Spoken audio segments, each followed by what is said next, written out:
স্ত্রীর সাথে ভিডিও কলে খোলামেলা পোশাকে কিংবা উলঙ্গ হয়ে স্বামী কথা বলতে পারবে কিনা, কিংবা দুজনে একান্ত আলাপচারিতায় ভিডিও কল, ইমো, হোয়াটসঅ্যাপ, ভাইবার যত কিছু বলেন না কেন এগুলাতে একেবারে খোলামেলা উলঙ্গ হয়ে কথা বলতে পারবে কিনা, এই ব্যাপারে দেখা যায় অনেকের প্রশ্ন আছে।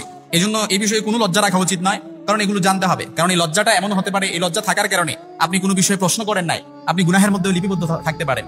আপনার অনর্গল গুনাহ হতে পারে, যে ভুলটি করার কারণে আপনার অনবরত আপনি নামাজ রোজা সবকিছু করতেছেন কিন্তু কোনো কিছু কবুল হচ্ছে না। এরকম অনেক গুনাহ কিন্তু আমরা না জানতেই করে বসে থাকি। এই জন্য স্ত্রী কোলে স্বামী স্ত্রী একান্তে আলাপচারিতায় একান্তে সময় কাটাতে পারবে কিনা, কিংবা খোলামেলা পোশাকে কথা বলতে পারবে কিনা, কিংবা দেখা যায় যে ভিডিও কলে স্বামী তার যৌন চাহিদা মেটানোর জন্য হস্তমৈথুন করে ফেলে, কিংবা স্ত্রীরও যদি এরকম কোনো কিছু ঘটে যায় তাহলে এক্ষেত্রে করণীয় কি, আমরা এটা করতে পারবো কিনা, এ বিষয়ে যদি আমি আপনাদেরকে বলি। কারণ স্বামী স্ত্রী এটা কিন্তু একটা হালাল সম্পর্ক, স্বামী স্ত্রী এটা কিন্তু একটা বৈধ সম্পর্ক।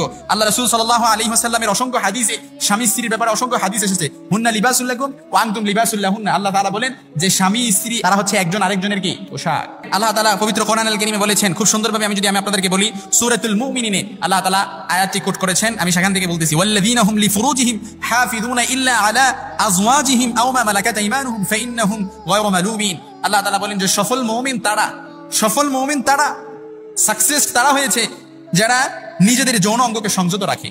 আপনি অবৈধ মেলামেশা করেন, অবৈধ পরকীয়ায় লিপ্ত থাকেন, আপনি অবৈধভাবে আপনার কাম ভাষণাকে আপনি পূরণ করতে চান, সেটা তো কখনো বৈধ হবে না, আর আপনি সফল মুমিনও হতে পারবেন না। আর সফল মুমিন যারা হতে পারে না তারা কখনো আল্লাহর জান্নাতেও যেতে পারবে না। এই জন্য আল্লাহ তাআলা খুব সুন্দরভাবে বলেছেন, তবে তাদের স্ত্রী ও মালিকানাভুক্ত দাসীদের ক্ষেত্রে সংযত না রাখলে তা তিরস্কৃত হবে না, অর্থাৎ তা কি হবে না, অপরাধ হবে না। অর্থাৎ আপনি আপনার স্ত্রীকে যেভাবে মন চায় সেভাবে আপনি